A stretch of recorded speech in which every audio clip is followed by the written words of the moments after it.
Mesdames, Messieurs, une fois encore, bonsoir et bienvenue à tous. Je vous le disais à titre, des jeunes se mobilisent pour la paix au Cameroun. Ils étaient nombreux ce samedi à marcher dans les rues de la capitale Yaoundé pour dénoncer l'escalade de violences meurtrières enregistrées dans les régions du nord-ouest et du sud-ouest Cameroun. Ces jeunes appellent le gouvernement camerounais à mettre tout en œuvre pour une sortie de crise. Emmanuel Diop et Guy Zogo.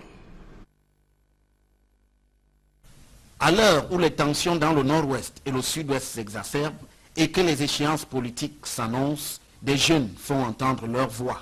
Cela par l'entremise d'une marche à Yaoundé dont le point de chute était le boulevard du 20 mai.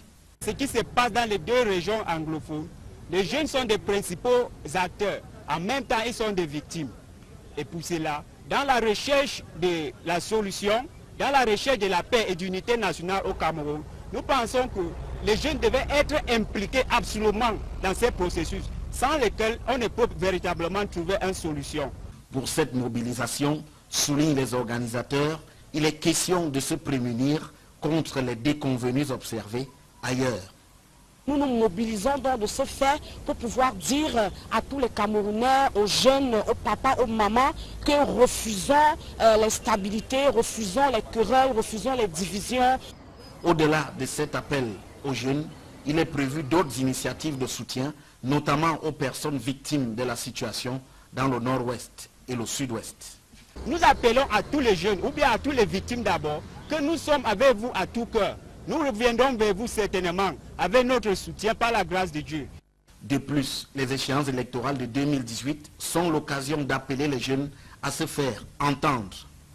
Et nous demandons à tous les jeunes Camerounais d'aller s'inscrire massivement sur les listes électorales et de faire entendre vos voix en 2018.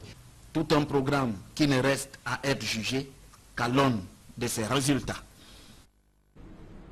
Autre actualité au cœur de ce journal, la crise financière qui traverse la sous-région Afrique centrale était au cœur des travaux de la 4e session des ministres de l'économie et des finances de la CEMAC à Douala. Les experts présents ont réfléchi sur les voies et moyens pour faire sortir la sous-région du marasme économique et appeler les États membres à respecter les réformes communautaires.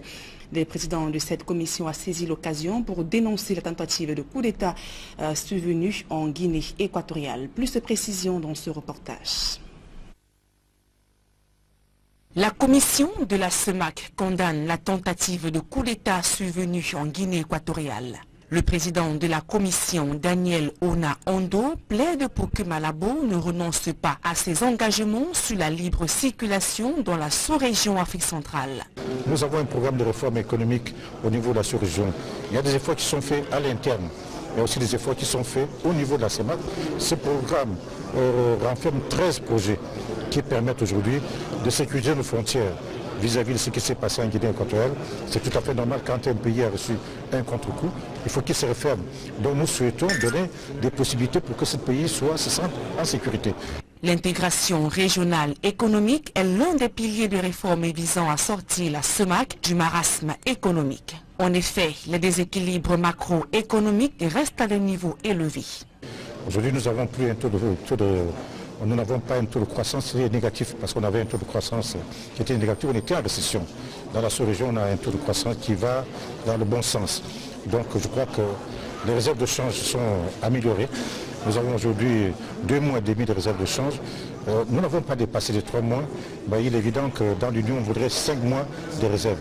Donc les choses mises à bout montrent que le pré-CEMAC a fait du bon travail.